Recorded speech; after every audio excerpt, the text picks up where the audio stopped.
Serata negara nak protes. Jadi sekarang timbul persoalan, apa benda dah jadi ni? Ramai yang tak rena gambar ni dan tanya selamat tak kalau nak travel pergi Indonesia, kenapa ada darurat? Ini jawaban saya buat Mbak Juminten Peres Baju.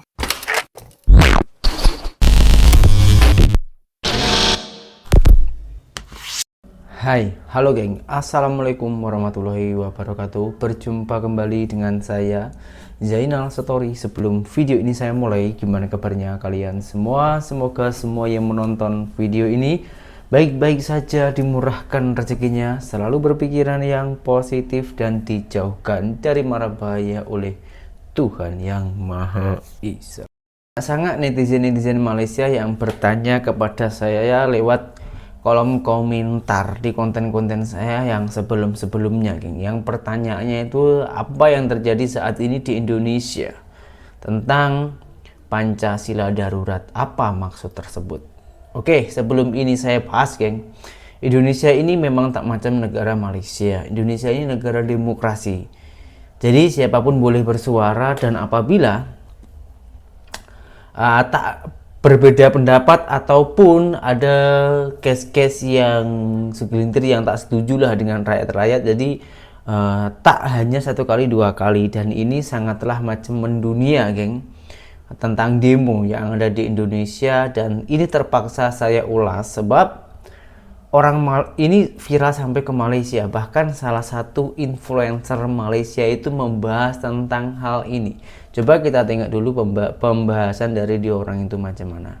Dekat ruangan komen, ramai tanya saya pasal apa yang dah jadi dekat Indonesia. Maka saya dalam video ni rumuskan bagi mudah korang nak faham. Sini korang nampak gambar yang dah sensasi tu. Tapi update sekarang kelihatan makin serius dengan ribuan orang turun ke jalanan serata negara nak protes. Jadi sekarang timbul persoalan, apa benda dah jadi ni? Alright, nak faham ni kita kena tengok dulu sistem politik Indonesia. Sana pakai sistem yang tak ada kerajaan negeri macam kat Malaysia. Pecahan kuasa kat sana bermula dengan ketua tertinggi iaitu Presiden Republik. Kemudian ada pecahan-pecahan wilayah yang diketuai kepala daerah. Settle tu, kita straight to the point sekarang. Bermula terlebih dahulu dengan Mahkamah Perlembagaan Indonesia pada 20 Ogos. Mahkamah ni putuskan yang parti-parti politik tak perlu dah nak ada kerusi dalam Dewan Perwakilan Rakyat untuk calonkan kepala daerah tu. Dah tu esoknya pula Dewan Perwakilan Rakyat buat keputusan nak semak semula satu undang-undang ni. Situ korang boleh tengok ada tulis dengan jelas Undang-Undang Pilkada. Apa benda tu agaknya? Pilkada tu maksudnya pemilihan kepala daerah. Mungkin lagi senang nak faham kalau saya sebut pilihan raya ketua daerah. Mudah untuk kita kat sini yang dah biasa dengan perkataan ketua daerah. So saya rumus balik, kalau nak letak calon, parti politik tak perlu dah nak ada kerusi dalam Dewan Perwakilan. Sekali tengok Dewan Perwakilan nak semak semula undang-undang pilihan raya tu. Maka benda ni untuk sejumlah orang ramai kat situ adalah suatu cabaran. Mereka rasa tak puas hati sebab mahkamah dah cakap. Maka mereka rasa apa sebab nak semak semula? Atas sebab itulah mereka anggap ni adalah plan untuk batalkan keputusan mahkamah. Jadi kempen start serata Indonesia yang mana ramai influencer memuat naikkan peringatan darurat. Tapi of course ada penafian pasalnya. Situ korang boleh baca perbincangan pasal nak semak semula tak akan canggah dengan keputusan mahkamah. Kalau ikut sumber ni katanya semak semula ni akan dibuat pada 22 Ogos. Cuma sini kita dapat info lanjut mengatakan tunda sebab tak cukup jumlah anggota nak bahaskan ataupun nak luluskan. Sementara tu Presiden Jokowi ada keluarkan statement yang beliau hormati keputusan mahkamah, tapi sini korang boleh baca yang idea nak semak semula undang-undang tu dibuat sekutunya dalam parlimen. Cuma statement ni tak hentikan orang ramai. Mereka masih lagi turun membantah. Mereka bawa spanduk mengatakan kerajaan mereka anti demokrasi. Itulah rumusan apa yang berlaku dekat Indonesia. Kalau korang nak update isu semasa, jemput subscribe juga saya, di mana kat situ kita dapat berbincang sesuatu topik yang jauh lebih panjang tanpa sebarang tapisan. Karena saya bukan orang ahli politik, jadi kita cakap dampaknya saja, geng. Dampaknya peringatan darurat di Indonesia ini, banyak pelancong-pelancong dari Malaysia nak teringin pergi ke Indonesia untuk menikmati kuliner, tempat wisata dan lain-lainnya. Banyak yang takut, geng.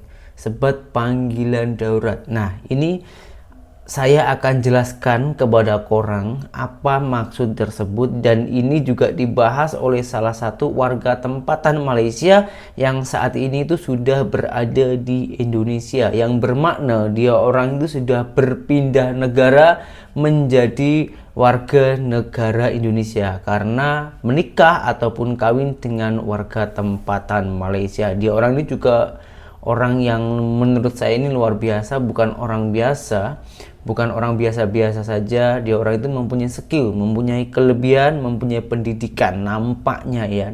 Karena dari segi bahasanya itu pun kita sudah boleh ketahui.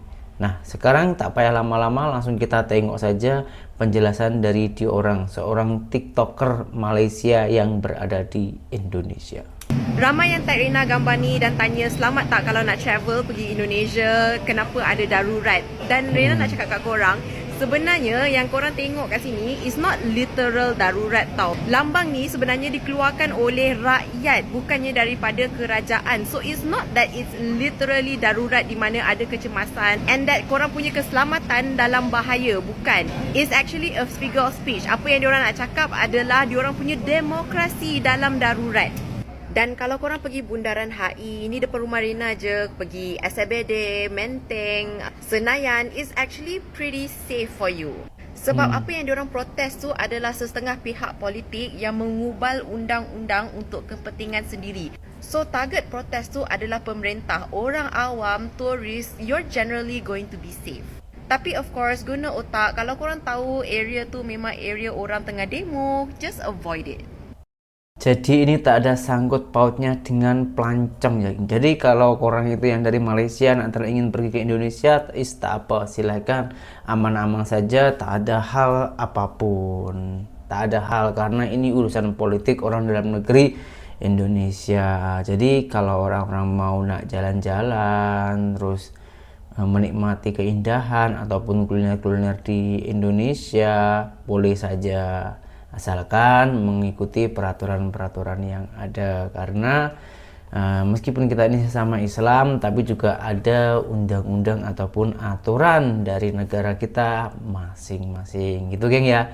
Jadi sudah paham ya para orang-orang Malaysia, ini bukan bahaya, bukan apa-apa, karena ini urusan politik, tak ada sangkut pautnya untuk orang yang mau pergi ke Indonesia. Nah, ini ada salah satu lagi, yang ini ada orang Cindu Indonesia yang berkomentar ataupun yang membahas, karena ini ada salah satu si kakak jantung pisang berkomentar tempat dia orang, namanya itu Misteri, yang komentarnya itu macam ini: seburuk itukah budaya negeri Upin Ipin sehingga gubernur takut budaya luar mempengaruhi budaya lokal. Dan ini dibahas oleh Misteri, apakah dia orang itu tahu atau pembahasannya ini sesuai dengan fakta, karena dia orang ini seakan-akan semuanya tahu gitu ya. Oke, nggak usah berlama-lama, langsung kita simak dulu videonya.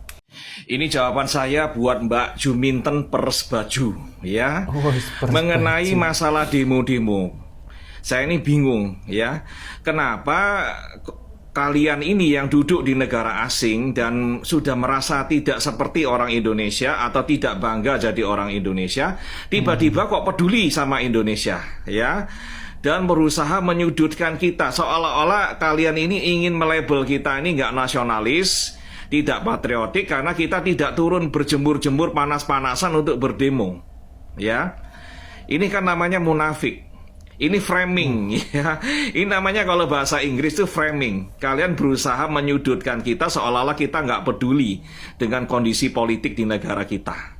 Ya, padahal kalian itu orang-orang yang paling nggak peduli dengan kondisi politik di negara kita. Kalian nggak peduli sama negara kita, ya. Kalian nggak cinta sama NKRI. Omong kosong kalau kalian cinta sama NKRI.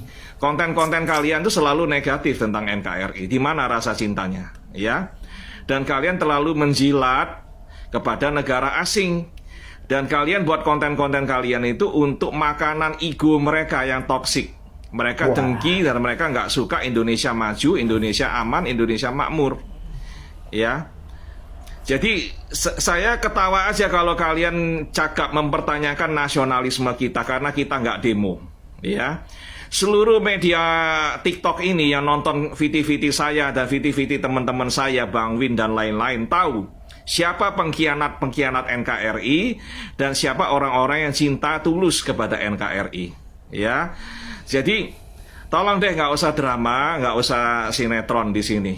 Ya, kami meskipun nggak demo, itu bukan berarti kami nggak peduli atau nggak cinta sama Indonesia, sama negara kita. Ya, kita semua ini mayoritas adalah orang-orang yang terpelajar. Kita nggak ingin negara kita kacau. Ya, kita sudah kadang-kadang sudah muak dengan namanya drama-drama politik, dan kita menginginkan siapapun yang sudah mendapatkan mandat politik supaya mereka bekerja dengan segera dan amanah. Nggak perlu lagi menciptakan blunder-blunder politik yang bisa merugikan citra mereka sendiri, ya, dan menimbulkan antipati dari rakyat, karena itu sangat disayangkan. Kalau mereka menjalankan tugas mereka dengan amanah, ya, melakukan apa-apa yang diamanatkan rakyat dengan sebaik-baiknya, otomatis nama mereka, legasi mereka akan terjaga dan baik, ya. Dan saya juga nggak paham kenapa mereka harus mengubah banyak sekali undang-undang untuk manuver-manuver politik, untuk kepentingan politik yang instan dan sesaat. Ini yang sangat saya sayangkan, ya. Kita ini mayoritas menyokong pemerintah, ya, tapi kita juga tidak menginginkan ada oknum-oknum yang berusaha menggunakan kekuasaan untuk mengubah-ubah aturan dengan seenak-enaknya, ya, karena itu jadi presiden yang tidak baik untuk generasi yang akan datang. Tiap kali ada perubahan koalisi politik dan lain-lain, hukum senantiasa akan diutak-atik dan dirubah-rubah, ya. Investor asing akan lari dari negara kita kalau kita tidak bisa menggaransi kepastian hukum. Peraturan di negara kita bisa berubah-ubah tergantung koalisi politik apa yang sedang berkuasa. Ini yang kita nggak mau, ya. Undang-undang yang sudah baik, yang sudah dibuat sebelumnya dan disepakati, ya tolong dijalanin deh, ya. Nggak perlu diganti-ganti. Kalau memang nggak perlu diganti, jangan diganti.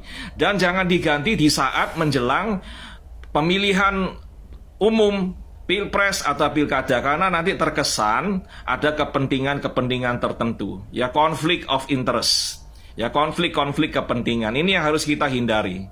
Dan politisi-politisi kita harus belajar dari sejarah bahwa sekarang mereka terpilih, di periode yang akan datang rakyat bisa juga tidak memilih mereka bila mereka melakukan blunder-blunder politik, tidak amanah lagi dengan mandat mereka, ya.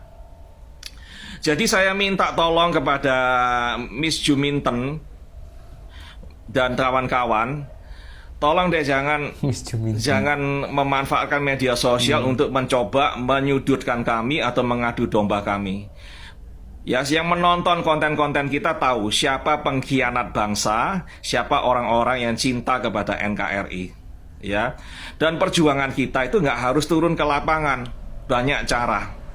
Dan kita ini menginginkan bahwa kegiatan kita sehari-hari di negara ini berjalan dengan normal.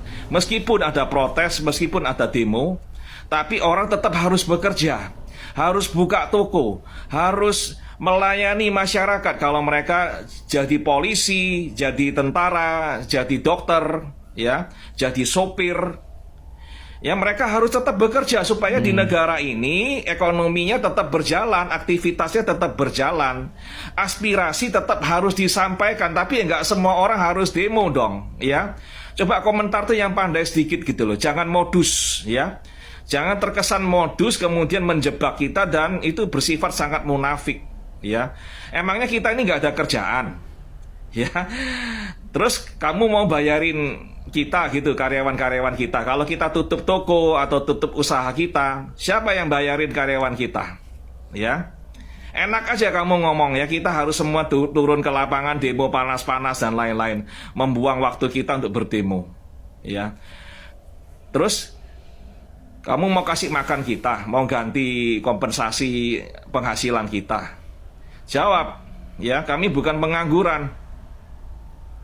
Dan kami merasa cukup melalui apa yang bisa kami lakukan melalui media sosial untuk memperjuangkan apa-apa yang harus diperjuangkan. Untuk membela NKRI juga bisa dilakukan lewat media sosial, khususnya untuk berhadapan dengan oknum-oknum macam kalian, ya, yang selalu membagikan konten-konten yang negatif dan konten-konten yang maaf busuk, ya. Jadi kita harus lawan, itu perjuangan kita di media sosial, dan orang bisa menilai kok dari konten-konten kita siapa yang cinta NKRI, siapa yang menjadi pengkhianat NKRI. Oke, dan saya mau menjawab bagian kedua, masalah himbauan dari salah satu gubernur agar warganya tidak menonton film kartun, khususnya anak-anak ya, film-film kartun negara asing. Itu saya sangat setuju sekali, ya. Karena kalau kita punya film kartun sendiri, ngapain kita mesti nonton film kartun asing yang bahasanya pun aneh, ya. Kemudian juga bisa jadi ada propaganda tertentu. Kita nggak mau anak-anak kita merasa dirinya sebagai warga negara sana. Ya, kita harus mendidik anak kita menonton film-film lokal dan mereka merasa jadi bangga menjadi orang Indonesia. Ya, jadi himbauan ini saya dukung, saya sokong, jangan nonton film-film kartun asing. Ya. Tapi tontonlah film-film buatan negara sendiri. Supaya apa? Film-film asing ini tidak bisa mencuci otak anak-anak kita. Tapi sekali lagi ini adalah himbauan, ya, bukan sensor permanen. Nggak bisa. Beliau itu kepala daerah, beliau nggak bisa menyensor YouTube dan lain-lain, ya. Hanya menghimbau rakyatnya supaya nggak nonton. Itu Anda nggak berhak protes. Namanya himbauan. Dia tidak melarang 100%, ya. Dan Anda harus juga konsisten dong, jangan munafik. Ya, di negara Anda tempat duduk itu mereka juga melakukan sensor. Ya, artis-artis asing yang mau konser itu pun mereka tolak jika tidak sesuai dengan kearifan lokal. Di mana suara Anda? Kenapa Anda nggak bising? Ya, kalau yang kejadiannya di Indonesia Anda bisingnya luar biasa, tapi di negara kalian tempat duduk itu kalau melakukan censorship, ya, kalian juga tutup mata, nggak peduli, pura-pura nggak tahu, ya. Itu kan standar ganda namanya.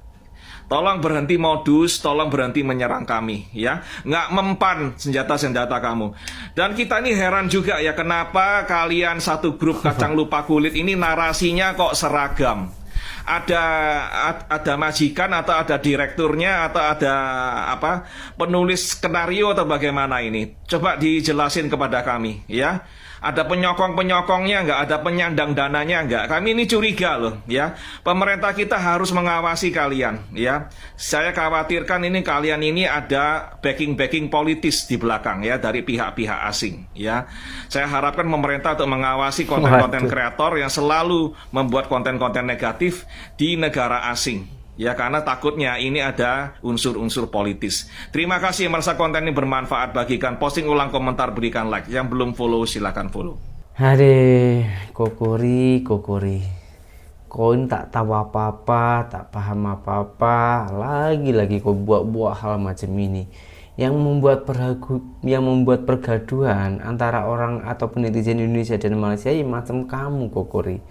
Yang ngomongnya itu asal-asalan tak sesuai dengan fakta. Di negara-negara maju lain itu pasti akan menerima kritikan, karena kritikan itu sebuah pembangunan. Dan para kami yang berada di Malaysia ya, mengeluarkan suara-suara ataupun mengkritik Indonesia itu lagi-lagi cinta, bukan tak cinta, bukan munafik. Lagi-lagi paling cinta dengan Indonesia karena kita cinta dengan negara kita sendiri, maka kita tegurlah hal-hal yang kurang bagus, kita tunjukkan agar dilihat oleh pemerintahan, agar diperbaiki. Jadi seperti contoh macam inilah misteri ya. Misalnya kita ini berumah tangga lalu mendapatkan perhatian. Nah, biasalah setiap rumah tangga itu pasti disuruh kan. Misalnya ayah atau bunda gitu, bun tolong ambilkan itu. Tapi kalau sebuah rumah tangga itu sudah tak ada percakapan, tak ada komunikasi yang bermakna, rumah tangga itu rentan. Itu pasti ada problem. Begitupun dengan negara kita. Kalau kita ini hanya senyap, tahu keburukan ataupun tahu kekurangan kita, lalu kita senyap, itu namanya tak cinta dengan NKRI. kebalik misteri ini cakapnya. Entah ini apa yang ada di pikiran dia orang ini. Kalau masalah film, nah itu hak masing-masing lah ya. Tapi setahu saya sampai saat ini film Upin Ipin itu sangat digemari oleh orang-orang Indonesia. Bahkan sampai saat ini pun itu pun masih ada. Itu hari memang pernah ada di Bali aja ya, yang nak tutup film dari Malaysia Upin Ipin. Tapi di hanya Bali aja, yang lain-lainnya tetap oke dan banyak peminatnya. Karena film Upin Ipin itu menunjukkan sejarahnya Malaysia. Kalau kita benar-benar pahami, tapi kalau orang tak tahu dan hanya mencari negatifnya, di dalam dunia ini tak ada yang sempurna. Kalau kita mencari kejelekannya pasti dapat. Kalau kita mencari kebaikannya pasti dapat juga. Macam hewan antara lebah dan lalat. Karena kemanapun lalat terbang pasti mendapatkan bangkai. Dan kemanapun lebah terbang pasti akan menghasilkan madu. Tinggal korang pilih jalan yang mana. Oke, semoga dengan semua video ini sudah tak ada lagi kegelisahan, pro dan kontra dan lain-lainnya, dan kita semoga berdoa saja kita semua, semoga saja kita orang semua itu diberi kesadaran, apalagi khususnya untuk misteri ya. Saya tak mendoakan misteri itu buruk-buruk, tak. Saya hanya berdoa kepada Allah agar misteri ini diberi kesadaran kepada dirinya sendiri, agar tahu mana yang betul, mana yang tak betul. Jangan hanya mengambil di Google. Syukur-syukur kalau boleh pergi ke Malaysia, tengok sendiri macam mana di sana. Dan saya yakin kalau misteri ini sudah pergi ke Malaysia, percakapannya masih lain. Oke, itu saja yang bisa saya sampaikan hari ini. Semoga video ini bermanfaat dan berjumpa kembali di video saya yang selanjutnya. Saya Jainal Story, seorang mantan TKI Malaysia. Salam TKI sukses. Assalamualaikum warahmatullahi wabarakatuh. Bye bye.